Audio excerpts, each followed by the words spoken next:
¿Qué era lo que veíamos la semana pasada? La semana pasada estuvimos viendo lo que el apóstol Pablo le dice a los tesalonicenses en el capítulo 4, versículos 9 y 10. Dice: porque en verdad lo practicáis. ¿Qué es lo que practicáis? Vamos al 9. Mas en cuanto al amor fraternal, no tenéis necesidad de que nadie os escriba, porque vosotros mismos habéis sido enseñados por Dios a amaros unos a otros, porque en verdad lo practicáis con todos los hermanos que están en Macedonia. Pero os instamos, hermanos, a que abundéis en ello más y más. Primero vamos a recordar qué es lo que estábamos viendo.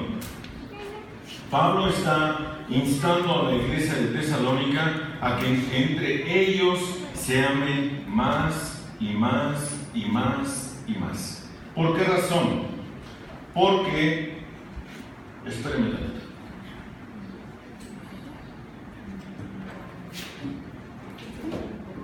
Es que si no piso los cables, hermanos, y se lastiman. ¿Por qué les instaba a que se amaran más y más? Bueno, veíamos que este es un punto muy interesante. El mismo apóstol Pablo escribe a los corintios a que se amen, también que se amen. ¿Por qué? Porque el apóstol Pablo le dice a los corintios que ellos son una iglesia carnal. ¿Te acuerdas de esto? Ahí en la primera carta, en los primeros versículos, ahí lo dice. Y por consiguiente, el apóstol Pablo en el capítulo 12 está diciéndole a los corintios acerca de los dones, de lo cual no deben de desconocer, no deben de ignorar lo que hay acerca de los dones. Pero el capítulo 13 de la primera carta está hablando acerca del amor. Y que tú puedes tener todos los dones, toda la ciencia, toda la profecía, todas las ganas de servir, pero si tú no tienes amor, de nada te sirve. Como decimos aquí en nuestro México, mucho ruido y pocas nueces. No te sirve de eso, no te sirve de nada el tener muchas cosas si no tienes amor. También yo les comentaba la semana pasada que el conocimiento no nos da madurez. El conocimiento no nos da madurez. El conocimiento es solamente síntoma de que has sido bien adiestrado, de que has sido capacitado. Pero el conocimiento nunca nos hace maduros. Nunca. Dicho sea de paso, y por supuesto que no estoy en contra de lo que voy a decir, pero lo tengo que decir, el seminario no te capacita en amor. El seminario te da conocimiento. Conocimiento que por supuesto no es malo, pero es mejor para con nosotros como iglesia abundar en amor más y más y más. También citábamos un poco la carta que escribe el apóstol Juan, su primera carta, que es una carta que habla acerca del amor. Y comentábamos también que Dios no tiene amor, Él es el amor. Y solamente quien tiene la capacidad de amar es en Él, en quien se ha perfeccionado el amor de Dios. Nota, solamente quien tiene la capacidad de amar es en quien se ha perfeccionado el amor de Dios. Si tú no amas, si tú no tienes la capacidad de amar no solo a tu hermano, sino a tu prójimo, estás en serios problemas delante de Dios. Porque el amor de Dios ha sido derramado en nuestros corazones. Dicho de otra forma, tú y yo entonces no tenemos ninguna excusa para no amarnos.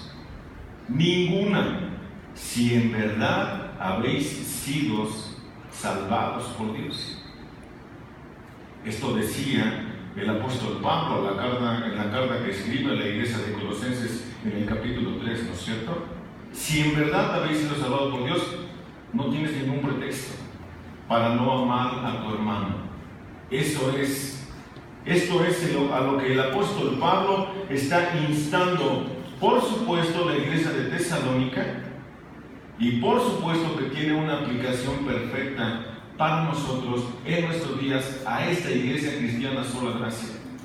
Si hay algo en lo que nosotros debemos de destacarnos, y hablo a título personal, tuyo y el mío, si hay algo en lo que tú y yo debemos de destacarnos, no es por ser muy activos dentro de la iglesia, es porque nos amamos literalmente como Dios manda. Porque nos amamos como Dios manda, más y más. Que tengamos por prioridad las necesidades de mi hermano antes de tener por prioridad las mías propias. De esto se trata el amor, de aprender a negarme a mí mismo y de ir en pos de mi hermano o en pos de aquel que no conoce a Cristo. Esto es muy interesante.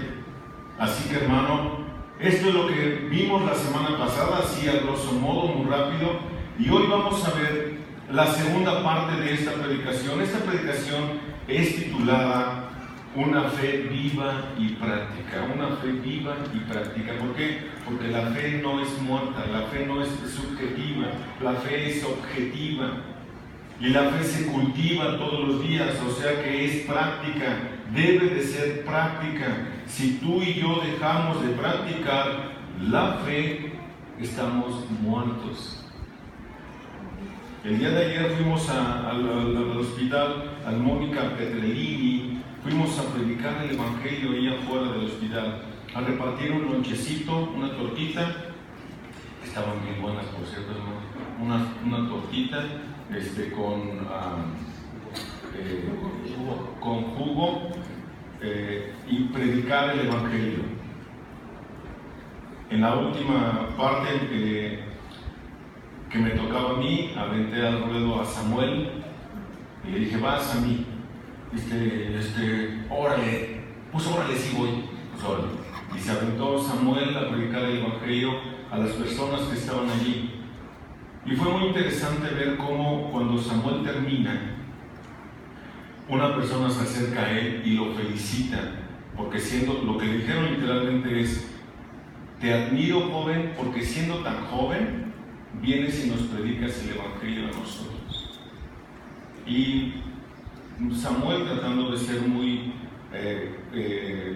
lineal en lo que la Escritura dice, remite a la persona que lo estaba elogiando, lo remite a que esto Samuel lo está haciendo solo y exclusivamente por la gracia de Dios, por cómo Dios ha obrado en su propia vida para que entonces él pueda ir y compartir el Evangelio de los demás. Después de esto ya intervengo ahí un poquito con Sam para apuntalar la fe de esta persona que había sido impactado por lo que escuchó del mismo Samuel. Y al final, se acerca una persona a mí y me dice, ¿puedo platicar contigo? Yo pensé que se había interesado en el Evangelio. Y al final se acerca conmigo y me dice, todo lo que dices está bien. Digamos que bueno, porque es palabra de Dios. Dice, pero ¿quién es la señora que está allí? Señala a mi esposa. Le digo, la de mezclilla con la sudadera azul. Sí, ella quién es mi esposa. Dice, ¿y la que está al lado? Señala a Adri y luego señala a todas las que iban ahí con nosotros. Digo, venimos todos juntos, ¿cuál es el problema? Si ya viste cómo están mal, todos ustedes están mal. A ver, explícame por qué estamos mal. ¿O escuchaste que dije algo incorrecto? Sí. Bien, dime qué es. No es posible que tú les prediques con la Biblia. La Biblia es solamente un periódico viejo. ¿Ya? Bueno, ok. Entonces, tú dices que sabes. Sí. ¿Y por qué mejor no glorificas a Dios? Porque estas personas han escuchado el Evangelio de la forma en la que haya sido. ¿Por qué en lugar de no hacer eso, por qué vienes y nos juzgas? ¿Por qué no glorificas a Dios? Es que estás mal. Sí, yo estoy mal. ¿Por qué no glorificas a Dios y nos muestras amor? Yo no vine aquí a debatir contigo ni con nadie. Yo vine a predicar el Evangelio. Gracias por decírmelo. No tengo más nada que hablar contigo. ¿Te das cuenta qué delicado es el conocimiento? ¿Te das cuenta qué delicado es no tener amor? Por amor, Dios dio a su Hijo Jesucristo en rescate por nosotros. Y de esto debemos de tener nosotros mucho cuidado. Porque el Señor Jesús dijo que en esto conocerían que son mis discípulos, en que os améis unos a otros. Así que, hermano, amémonos cada vez más. Y hoy vamos a entrar de lleno al segundo, tercero y el cuarto punto de esta predicación. No se te olvide, hermano, no se te olvide, lo mencioné al principio cuando yo empecé a predicar esta carta, lo mencioné, pero seguro ya se te olvidó, pero lo reitero para que no se te olvide. Todos los bosquejos que he estado enseñando de esta carta han sido tomados del libro del pastor John MacArthur. El desarrollo de cada punto es mío. El bosquejo es de las predicaciones del pastor MacArthur. ¿Verdad que se había olvidado? Sí, lo sé, hermano, pero te lo recuerdo para que lo tengas bien presente, porque honor a quien honor merece. El bosquejo es del pastor MacArthur y no mío. Así que, hermano, vamos a entrar de lleno al segundo punto, pero antes de entrar de lleno al segundo punto, te voy a pedir que inclines tu rostro y me acompañes en oración. Eterno Padre, te damos a ti las gracias por esta mañana. Gracias, amado Padre, porque podemos meditar en tu hermosa palabra. Tenemos la palabra profética más segura, a la cual hacemos bien en estar atentos. Mi Señor, te suplico que seas conmigo, que en primera instancia trates conmigo como lo has hecho a lo largo de estos días donde he estado meditando en estos puntos, que lo pueda yo poner en práctica, mi Dios. Pero también te ruego que me uses en esta mañana para que lo pueda yo exponer con la mayor claridad posible, para que tu nombre sea exaltado y alabado cuando nuestras vidas han sido transformadas. De esta forma te ruego también que seas con todos mis hermanos que los escuchan y que también en cada uno de ellos yo sé que tu palabra no regresa a ti vacía, que cumple el cometido para el cual tú la envías, y así te ruego que sea en esta mañana con cada uno de mis hermanos. Gracias te damos por tu hermosa palabra, en el nombre de Jesús nuestro Señor. Amén. Muy bien, entonces ahora dice el segundo punto, hermano. Segundo punto de 4 de una fe viva y práctica. El segundo punto es llevar una vida tranquila. Primero el apóstol Pablo insta a los tesalonicenses a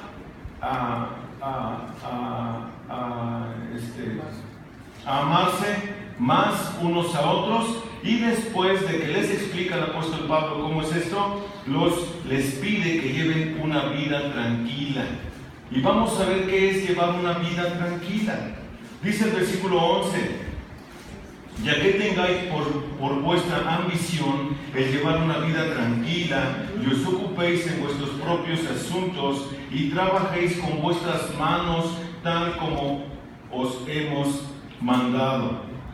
Aunque hay una gran urgencia por la venida inminente del Señor, que impulsa el afán de proclamar el Evangelio mientras aún hay tiempo, Pablo no ordenó a los tesalonicenses que llevaran vidas de agitación evangelística, ruidosa y frenética.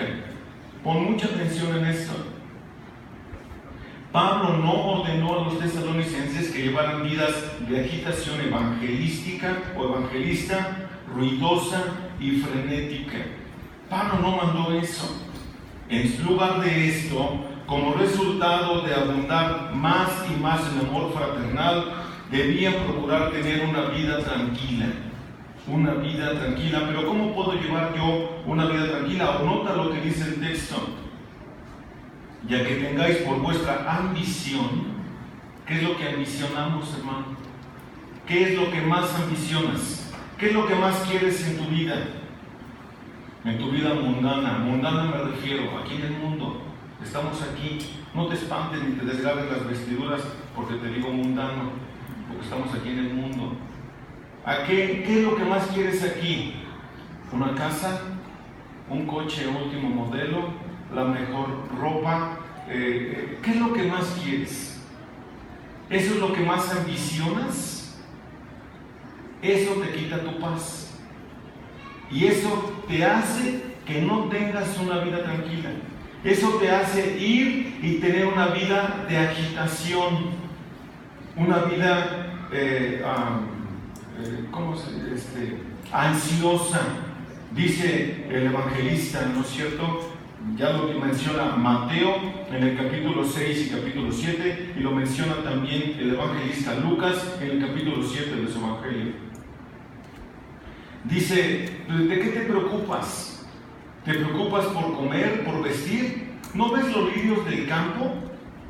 ¿No ves los pajarillos?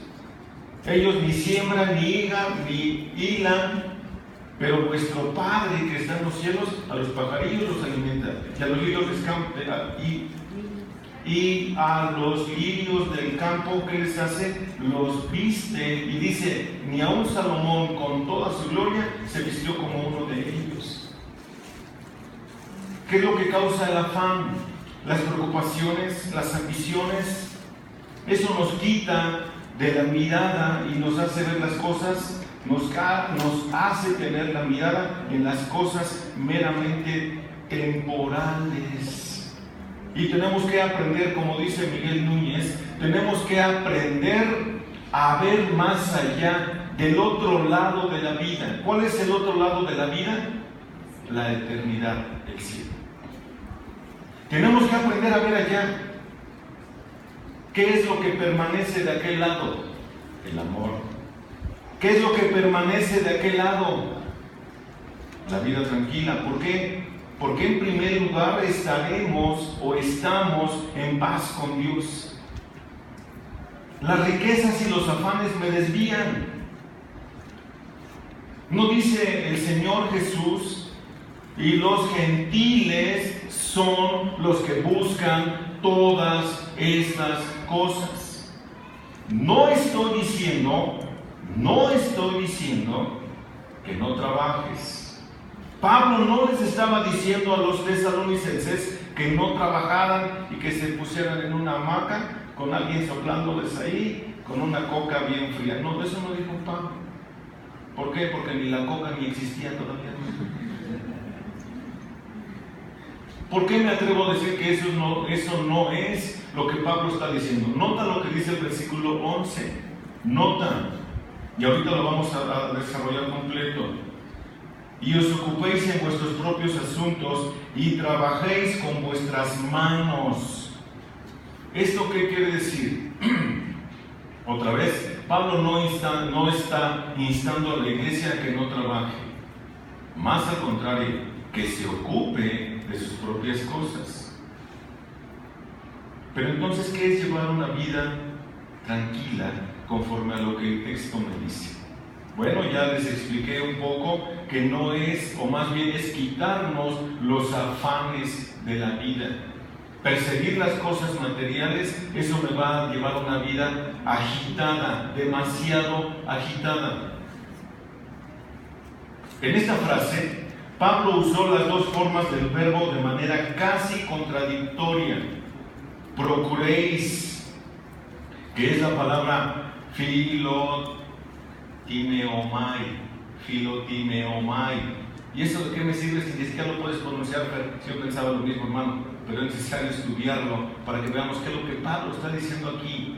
Quiere decir tener celo y esforzarse con entusiasmo. Cuando dice que lo hagas con ambición, tener celo y esforzarse con entusiasmo, incluso considerar un honor de poder llevar una vida tranquila.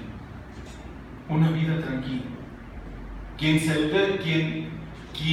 se endeuda de más de su capacidad de pago, ¿lleva una vida tranquila? No. ¿Cómo puedes llevar una vida tranquila si estás endeudado hasta la coronilla? ¿Cómo? No se puede. Fíjate lo que dice la carta a los Romanos en el capítulo 15, versículo 20. Escribe el apóstol Pablo.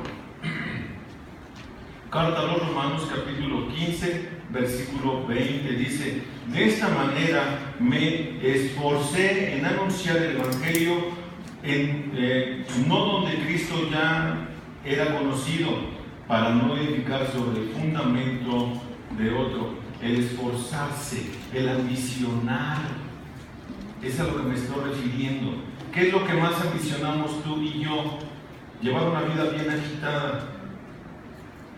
A mí me cuesta trabajo, hermano. Yo soy así como ansiosito. No puedo estar quieto. Siempre estoy pensando en algo que hacer. Siempre estoy pensando en algo que hacer. Esa es parte de mi personalidad. Pero no sabes cuánto disfruto el tener una vida tranquila. Una vida tranquila, para mí, una vida tranquila es tener una vida en orden, con prioridades bien establecidas, para que mi primera prioridad sea Dios. Eso me ayuda entonces a tener una vida tranquila, porque empiezo con Dios y termino con Dios. ¿Me explico? Ahora, aunado a lo que estamos leyendo en el versículo 20, hay que esforzarnos. Pablo lo hizo para anunciar el Evangelio. Nosotros, ¿cómo lo hacemos? Ayer en la mañana ponía yo en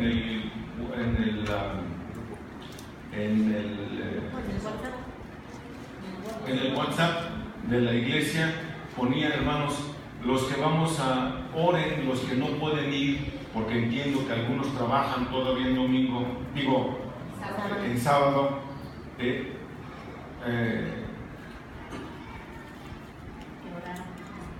Que oraran por nosotros y que oraran por las personas que iban a escuchar el Evangelio. O está bien, no puedes ir, por la razón que sea, hermano, lo que sea, pero no te desligues de la actividad de la iglesia. Necesitamos mucho apoyo en oración, mucho. No te desintereses, no digas, yo no voy, yo no puedo. No, hermano, esa es una mala actitud. Y el esforzarte, como lo decía yo de Filotimeomai, esforzarte con entusiasmo. Entonces, ¿cómo voy a llevar una vida tranquila? ¿Cómo me va? Yo no quiero. ¿Cuál es tu actitud? ¿Cuál era la actitud que estaban tomando los tesalonicenses? ¿Te das cuenta? Ahora nota, la segunda carta a los Corintios en el capítulo 5. Segunda carta a los Corintios en el capítulo 5. Pásale, Fer, por favor, siéntate en lugares, hija, todavía se vale en lugares. La segunda carta a los Corintios en el capítulo 5, versículo 9 dice: por eso, ya sea presentes o ausentes, ambicionamos. Nota qué es lo que debe de ser tu ambición, mi ambición. Nota, hermano, la Biblia nunca se va a equivocar. La Biblia está tan vigente hoy como el día que lo estaban escribiendo. La Biblia la Biblia es atemporal, no tiene vigencia, siempre está vigente. Sí, lo dije al revés, creo, ¿verdad? Perdóname, sí, no tiene caducidad, siempre está vigente, siempre. Nota, por eso, ya sea presentes o ausentes, ambicionamos, ¿qué? Ser agradables. Siempre Siempre. ¿Qué es lo que más ambicionas, hermano? ¿Qué es lo que más quieres ser? Pero nosotros tenemos un concepto equivocado de lo que es llevar una vida tranquila. El concepto para nosotros es muy equivocado con respecto a la Biblia. Muy difícilmente mis pensamientos y mi forma de vida sin Cristo se van a alinear a las demandas de Dios. Muy difícilmente, por no decir nunca. El llevar para mí una vida tranquila es tener mucho dinero, vivir cerca del mar o vivir allá donde hace frío, según te guste, y ya sea que tengas ahí una chimenea en el frío, un tecito bien calentito, unas galletitas de esas de chocolate amargo. ¿Me pasas otra cobijita, por favor? Eso, a veces nosotros pensamos que eso es llevar una vida tranquila. Pero llevar una vida tranquila es exactamente diferente al concepto que tú y yo tenemos. Otra vez, por eso, ya sea presentes o ausentes, ambicionamos serles o serle agradables. ¿A quién? A Dios. ¿Qué es lo que más quieres? Ahora, aquí hay otra palabrita muy interesante que está usando el apóstol Pablo, o más bien que se puede emplear de esta misma forma, el mismo verbo ambicionar o tranquilo. Es echuchazo, no es el chuchazo, es echuzazo. Significa estar silencio. Cállate. Oye, cállate. ¿Qué hubiera pasado, hermano? Piensa en eso. ¿Qué hubiera pasado si yo ayer me pongo al tú por tú con este personaje? Mi trato de demostrarle que está mal. ¿Qué hubiera pasado? Pues se cae todo lo que les predicamos a las personas, ¿no es cierto? Porque de inmediato cuando le dije que lo que él me estaba diciendo estaba mal porque era una herejía, se enojó. Y que la Biblia está tan vigente hoy como el día que se escribió. Estás mal de voto. Así parece que le di un trancazo. Digo, ¿ya viste por qué no quiero platicar contigo? Gracias por lo que me comentaste. Adiós, que Dios te bendiga. Adiós. No hay necesidad. A veces, hermano, cállate. Cállate. No, pero es que yo tengo. Cállate, hermano, cállate.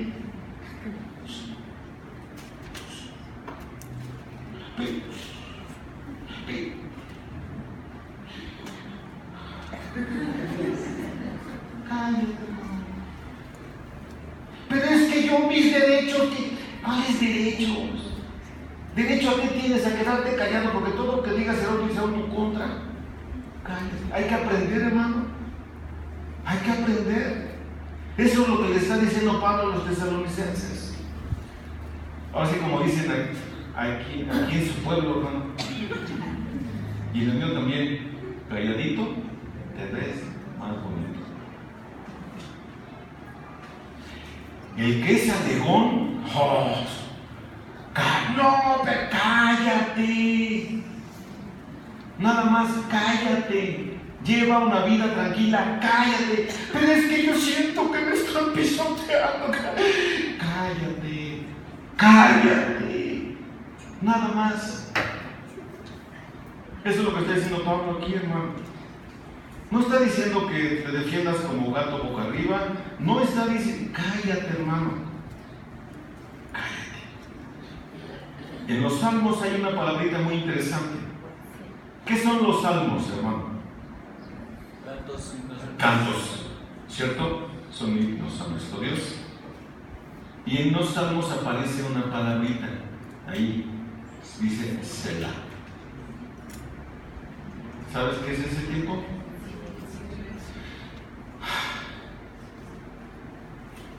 Tiempo de descanso, de respiro, para que puedas seguirle. Cállate, hermano. Cállate. Lucas capítulo 14, versículo 4. Híjole, hermano, a ver si no me equivoqué. Es que soy bueno para voltear los números. Lucas 14, 4. dice, pero ellos guardaron silencio. Y él, tomándolo de la mano, lo sanó y lo despidió. ¿Qué hizo? El Apocalipsis dice que allá, que hubo silencio como por media hora. O sea, cállate. Somos alegones y queremos defender nuestra postura porque yo sé que... Cállate, hermano, cállate, aprende a callarte. A mí me costó, hermano. Yo era de esos alegones, muy alegón. Yo me defendía y les decía y no. Todo por ahí de repente me cuesta. Pero hermano, aprendamos a quedarnos callados, a llevar una vida tranquila. Luego cuando me vienen y me dicen cosas, no, es que tú cállate. ¿Y por qué no les dijiste nada? ¿Para qué? ¿Para qué me voy a meter en contienda? En paz, estoy en paz. Llevar una vida tranquila. Hechos capítulo 21, versículo 14. Hechos 21, 14. Pensaba yo tocar los 3 puntos, hermanos, pero no me va a dar tiempo. Hechos 21, 14. Dice: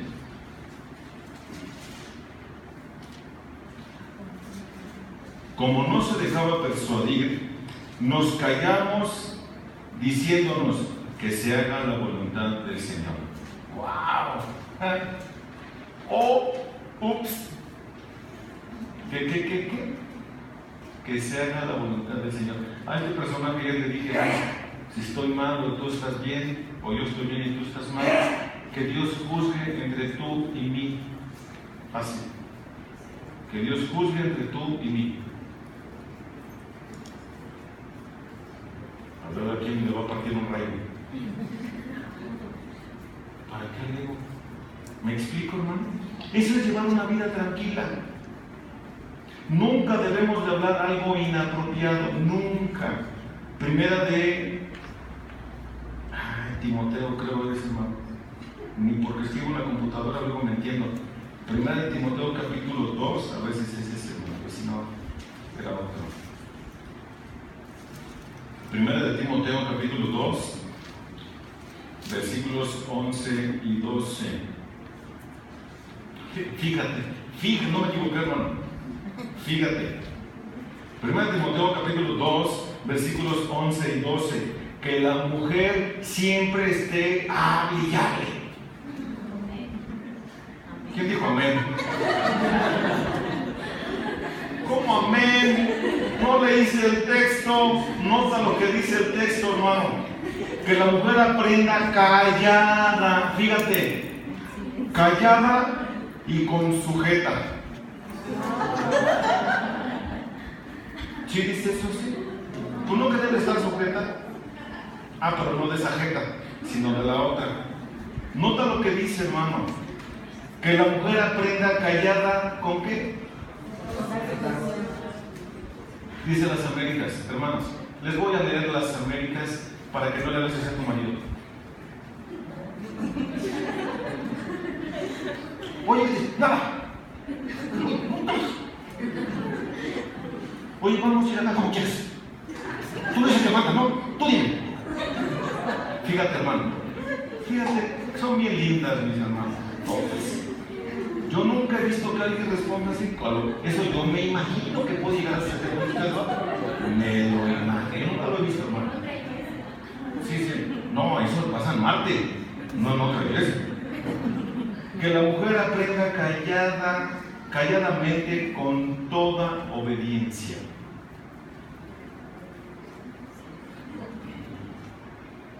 No, pero es que tú... Cállate ya, mi amor, ya, cállate. Ya. Pero no. ¿Cierto? Versículo 12. Y no permito que la mujer enseñe ni que ejerza autoridad sobre el hombre, sino que permanezca callada. Ahí lo dijo, hermano. Yo le di el énfasis. Pero ahí lo dice. ¿Cierto? Oiga, hermano, es que yo quiero el púlpito. ¿Y qué hacemos con estos versículos? ¿Los borramos, no los comemos o qué? Como dice Luis Carballosa, hermano, siempre han estado ahí. Desde que Pablo le escribe a Timoteo, siempre han estado ahí esos versículos, dice Luis Carballosa. No, dice Luis, no creas que yo los acabo de inventar y se los puse. Siempre han estado ahí. Y mira que Elvis es un maestro exégeta, políglota, doctor en teología, y sabe más que yo. Y él dice que siempre han estado ahí, hermano. De entrada tiene como 80 años mi hermano. Lleva 40 más que yo estudiando la escritura. Y siempre han estado ahí desde que él la abrió. Entonces que la mujer, hermano, hermana, deja de pelear, cállate, hermana. Nada más. Quedarse tranquilo y descansando. O sea, Dios, que tenemos la escritura que nos enseña, hermano. Eso es llevar una vida tranquila. Hermana, cada quien en su lugar. Hermano, cada quien en su lugar. Es que me dijo, cállate. One by one. Lucas capítulo 23, versículo 56.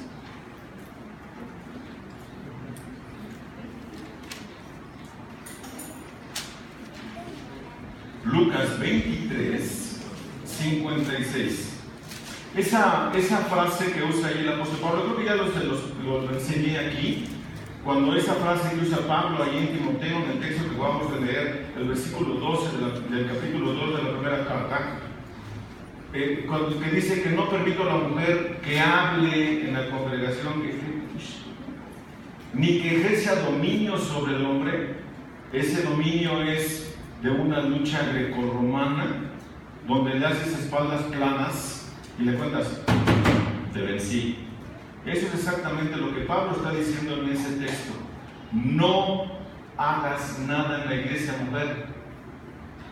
El lugar del púlpito es del hombre, el lugar de enseñar es del hombre. Tranquila.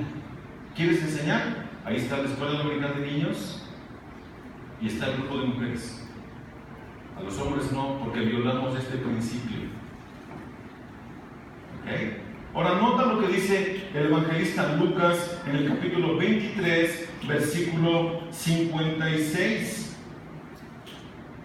Y cuando regresaron, prepararon especias aromáticas y perfumes, y en el día de reposo descansaron según el mandamiento. Es domingo, vamos a descansar. ¿Cómo descansamos? Piensa en lo que está diciendo aquí, según el mandamiento. ¿Cuál era el mandamiento para poder descansar el día de reposo? Que no se hiciera nada. ¿Por qué? El Shabbat. ¿Por qué, hermano? Porque Dios trabajó 6 y descansó 1. Cesó de crear. Tú deja de trabajar. Pero es que yo te necesito. El día es del Señor. El día es del Señor. ¿Según qué? Según el mandamiento. Ya te fijaste cómo violentamos muy fácilmente nosotros la Escritura. Y si se lo dice Pablo a los tesalonicenses, es porque también traían piedras en el zapato que les lastimaban, ¿no es cierto? Ni siquiera 2 puntos voy a alcanzar a ver, hermano. Ya me inventé aquí algo tiempo. Pero creo que está quedando claro, ¿no es cierto? Entonces, en espera del regreso del Señor, los creyentes deben llevar vidas tranquilas. Escuchen, libres de conflictos y hostilidades con los demás. Tranquilo, hermano. Vivamos vidas tranquilas. Nosotros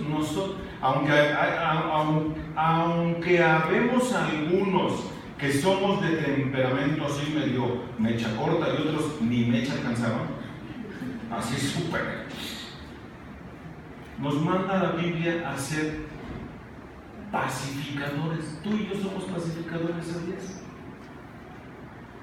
Hace rato voy a agarrar una parte de lo que mi hermano Jesús estaba diciendo hace rato en la clase y cómo aplica perfectamente a la iglesia hoy en día.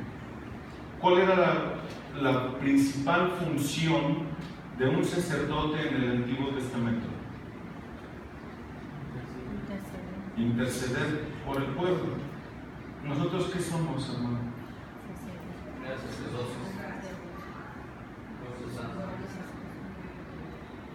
¿Para qué?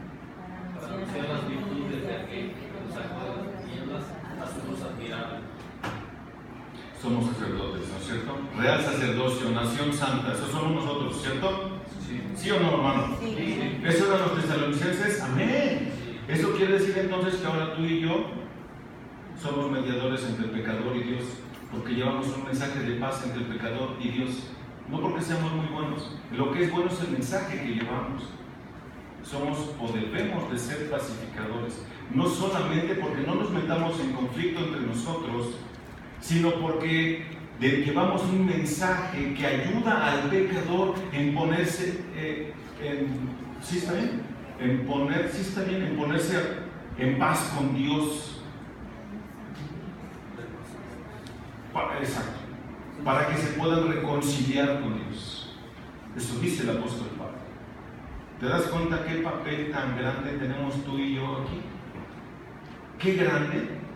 Por eso debemos aprender a llevar una vida tranquila, aun cuando compartimos el Evangelio. Por eso decía yo al principio que no es llevar una vida de agitación frenética, ruidosa con el evangelismo. Debemos aprender aún en esas circunstancias a callar. Si alguien al que le estás predicando no está ahí el Espíritu Santo redarguyéndole de su pecado, ya se acabó. No hay más, porque te va a sacar y va a sacar y va a sacar y va a sacar y va a sacar y se va a volver algo interminable. Es anunciar el Evangelio y ya. La obra no es nuestra. ¿Me explico? Eso es llevar una vida tranquila, hermano. Eso es llevar una vida tranquila. Me quedan exactamente 15 minutos, a ver si en 15 minutos termino el tercer punto. Voy a hacer todo lo posible por terminar en 15 minutos. El segundo punto es el mismo versículo 11, pero es la parte B, ocuparse de sus propios asuntos. Aquí, aunque la Escritura no nos dice con claridad qué es ocuparse de sus propios asuntos, podemos intuir muchas cosas. En primer lugar, que dejes de estar de chismoso entrometido en donde no te han llamado. ¿Cierto? En primera instancia, eso es lo que podemos ver a bote pronto. No nos dice qué es, pero podría ser el que se ocuparan en sus propios trabajos. Podría ser eso. La admonición de ocuparse en sus propios negocios era usual en los escritos griegos seculares. Pero solo se usa aquí en el Nuevo Testamento esta palabra de ocuparse en sus propios asuntos o en sus propios negocios. Sin embargo, no está claro si Pablo hablaba a un grupo particular dentro de la iglesia de Tesalónica o estaba tratando un asunto específico. La Escritura no lo aclara. El apóstol puede haber usado la expresión como exhortación general para que los tesalonicenses se concentraran en sus vidas, cuidaran sus trabajos y no se inmiscuyeran en los asuntos a donde no los habían llamado. Y esto aplica perfectamente aquí. Hermano, somos pastores, hablando específicamente de Jesús y yo. Somos pastores de la iglesia. Y un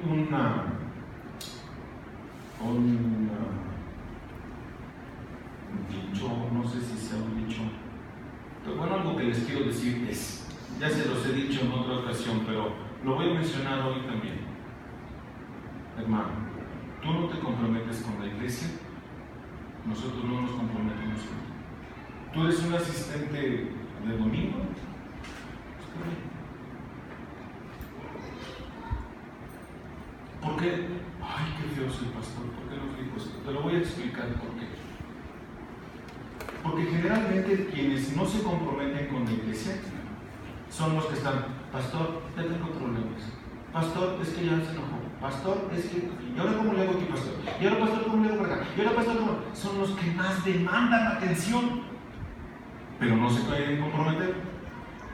Y están duro y duro y duro y duro y duro y duro. Y no dejan que atendamos a los que están comprometidos con la iglesia, los que son miembros de la iglesia. ¿Me explico? Ahora, tú ya tomaste decisiones, hermano. Tú ya las tomaste, buenas o malas. El responsable eres tú, no yo, no Jesús. ¿Por qué digo esto, hermano? Porque si tú ya tomaste decisiones, te la voy a poner ahora más bonita. Tú eres un miembro activo de la iglesia, muy activo, eres parte de la membresía de la iglesia, ya llevas años en la iglesia, eres un buen miembro de la iglesia que se discipula, que asiste todos los domingos, que se esfuerza por llevar una vida tranquila, agradable a Dios. Está bien. Pero tú ya tomaste una decisión que fue trascendental para tu vida, cual sea, y tienes consecuencias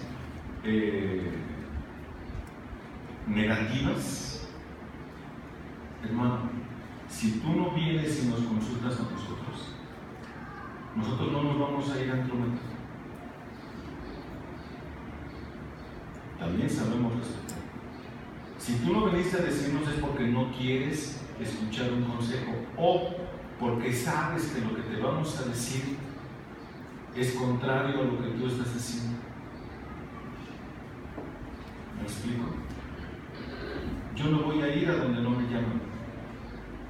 Pero si esto te lleva a cometer pecado, entonces sí nos metemos. ¿Me explico? Así funciona esto, hermano. Tú ya te equivocaste. Porque luego resulta que nos hablan, oye, es que fíjate qué pasó. ¿Y cuándo decidieron eso? Bueno, pues ¿qué te puedo decir? Voy a orar por ti. ¿Me explico, hermano? Nosotros estamos aquí para ayudarlos, para pastorearlos, ayudarlos, aconsejarlos, protegerlos. Pero si ustedes no quieren, nosotros no lo vamos a hacer. Ahora, no falta el hermano, ahora ya quitemos el nivel pastor oveja, ahora oveja. Resulta que hay hermanos que no se ocupan de su casa, pero van y se ocupan de la casa de los otros. Deja de estar de chismoso perdiendo tiempo. Regrésate a tu casa haciendo tuyo. Ocupa, ¿qué dice aquí? Y os ocupáis de vuestros propios asuntos. Ocúpate de lo tuyo. Ocúpate de lo tuyo, nada más. El mismo apóstol Pablo exhorta, o hace esta misma exhortación en la segunda carta, en el capítulo 3, versículos 11 y 12. Cito: porque oímos que algunos entre vosotros andan desordenadamente, sin trabajar, pero andan metiéndose en todo. ¿Ya te fijaste? ¿Qué cualidad tenían los tesalonicenses? Y esa cualidad la llegamos a tener entre nosotros también. No trabajan, pero andan de chismosos en donde no los han llamado. Están pretendiendo arreglar la vida de los demás cuando no pueden arreglar la suya propia. Por eso Pablo dice, ocúpate de lo tuyo. Cuida de ir a decirle la pajita que se le metió en su ojito cuando tú no ves el tablón que traes en tu ojo, que no te deja ver. Dice, fíjate lo que dice, que no te deja ver con claridad. Qué interesante entonces es el que nosotros podamos hacer lo que la Escritura dice. Fíjate lo que dice el versículo 12. A tales personas les ordenamos y exhortamos en el Señor Jesucristo que trabajando tranquilamente coman su propio pan. Esto da a entender también que puede haber el caso, o había el caso en la iglesia de Tesalónica, que habían otros abusivos, Eso es lo que hoy conocemos, abusivos, que van y se meten en las casas de los demás para que ellos se guarden el gasto del día y ya le sangraron al hermano lo de la semana. No, hermano. Pablo dice, no hagas eso. No hagas eso. Quienes no se ocupan de sus propios negocios eran unos entrometidos. Y esta palabra entrometido es periegasomai, que significa despreciar el trabajo o despreciar su propio trabajo.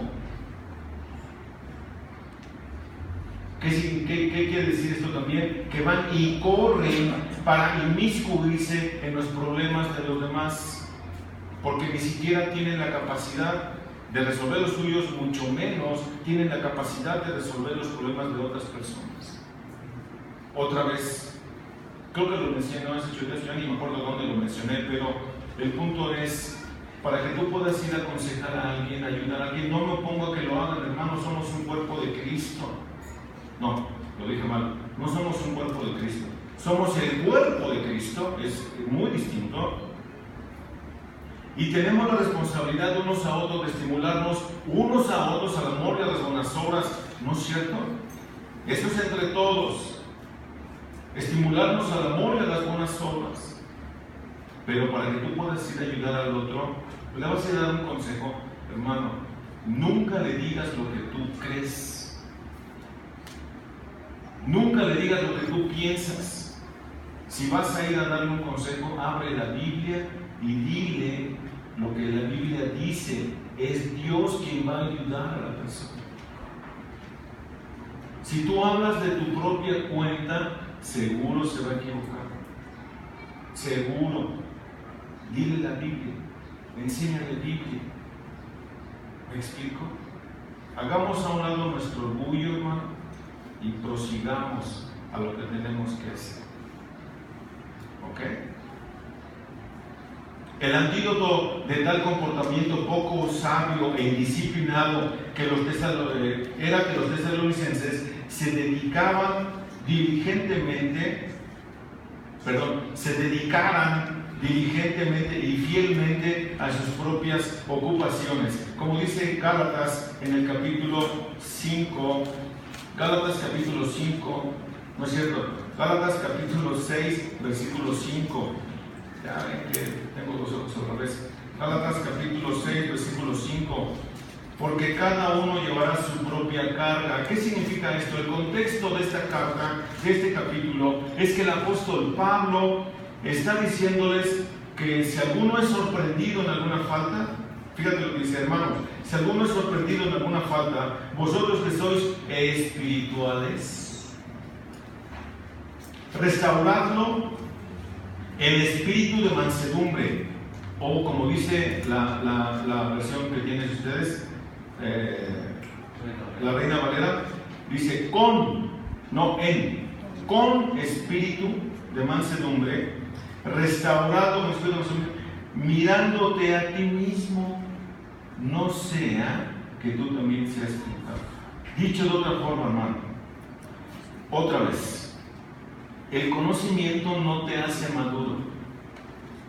¿Qué es tocar Islam? El amor sí. El amor es síntoma de madurez. En muchas ocasiones, nosotros juzgamos según nuestra propia perspectiva, según nuestro propio ojo, y nos admiramos de las personas. ¿Cómo es posible que este haga esto? Y nos espantamos. Hermano, ¿qué dijo aquí? Considerándote o mirándote a ti mismo, no sea que tú también seas tentado, no sea que tú también vayas a caer en lo mismo que él. El espíritu de mansedumbre es un espíritu de amor, de compasión, de ternura, de bondad. Ayúdalo. Más aún, déjate ayudar, hermano. Déjate ayudar. Fíjate lo que dice. llevad los unos las cargas de los otros y cumplid así la ley de Cristo. Pero estas cargas a las que se refiere aquí Pablo, aquí en Gálatas en el capítulo 6, son las cargas muy pesadas. Estas sí hay que ayudarle al hermano. Ya lo vemos que ya no puede ayudar al hermano. A ver, agárralo, vente manito, yo te digo, vente. Con mucho amor, con mucha compasión, no te apures, vente, yo te digo, manito. Y lo cargas, lo llevas, claro, para que él pueda seguir reflejando en su vida a Cristo. Pero el apóstol dice algo bien interesante. Porque si alguno se cree que es algo, no teniendo nada, se engaña a sí mismo. No te creas, Sansón. No hagas eso. No hagas eso. Pero que cada uno examine su propia obra. ¿Te das cuenta? Primero, ponte un espejo y ve qué tan feo estás, para que entonces puedas ir y corregir lo demás. Pero que cada uno se examine su propia obra y entonces tendrá motivo para gloriarse solamente con respecto a sí mismo y no con respecto a otro. No te creas mayor que el otro. Es que este pecador. No hagas eso. No hagas eso. Porque cada uno llevará su propia carga. Esta frase, cada uno llevará su propia carga, significa que tú y yo debemos dejar de estar entrometidos y tenemos que aprender a resolver los problemas del día a día. Eso es a lo que se refiere. Que nos inmiscuyamos unos a otros solamente cuando sea una carga muy pesada, que no estás pudiendo, que ya te ganó, o que sientes que te está ganando. Auxilio, hermano, auxilio, ayúdame, por favor, hazlo. Ve en pos de doña Blanca. Si no, no te metas. Déjalo que él resuelva. No lo entorpezcas. Es como criar hijos. Hay de dos. O los haces bien diestros para muchas cosas, o los haces unos perfectos inútiles.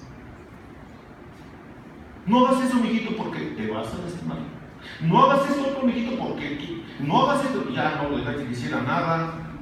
Está como el niño que ve cuando el pollito está saliendo del huevito, del cascarón, y ve que está rompiendo un cascarón, el pollito con el pico, y el niño dice, ay, pobrecito. Y agarra el niño y abre el cascarón, y saca el pollito. Pero el pollito sale así. ¿Por qué? Porque el estar picando el cascarón fortalece su cuello para que él pueda estar erguido. Ábrelo y se le cae. Ya no lo fortaleció. Así igual, si nosotros tratamos de resolvernos todas nuestras cosas, no estamos. Si nosotros, ¿cómo era? Se me fue. Si nosotros no nos ocupamos en resolver nuestras propias cosas, no estamos dando pasos hacia la madurez, no nos estamos perfeccionando en Dios. No estamos aprendiendo a llevar una vida tranquila. Y si tú o yo voy y todos les quiero resolver, ya los hice a todos inútiles. ¿Te das cuenta? Por eso que cada uno se ocupe en sus propios asuntos. Amén. Hermano, tenemos que aprender entonces a llevar una vida tranquila. Y tenemos que aprender entonces a ocuparnos en nuestros propios asuntos. La próxima semana vemos el tercer punto, que es que tenemos que aprender a trabajar con nuestras manos. Con un propósito, dice la Escritura. Y se los digo la próxima semana. Vamos a ver. Bendito Padre, Dios eterno, te damos muchas gracias por tu palabra, mi Dios, porque nos hace reflexionar, porque vemos cómo el apóstol Pablo, con mucho amor, exhorta a la iglesia de Tesalónica a ser todavía más y más un ejemplo para muchos otros. Te rogamos que así podamos ser nosotros, que podamos ser de ejemplo para otros que quieran venir al conocimiento de Cristo. Bendito Dios, gracias por tu bondad, por tu amor y por tu misericordia, Señor, por la cual no hemos sido nosotros. Padre, que esta palabra no regrese vacía, sino que cumpla el cometido en cada uno de nosotros. Ayúdanos a resplandecer como luminares en este mundo lleno de tinieblas.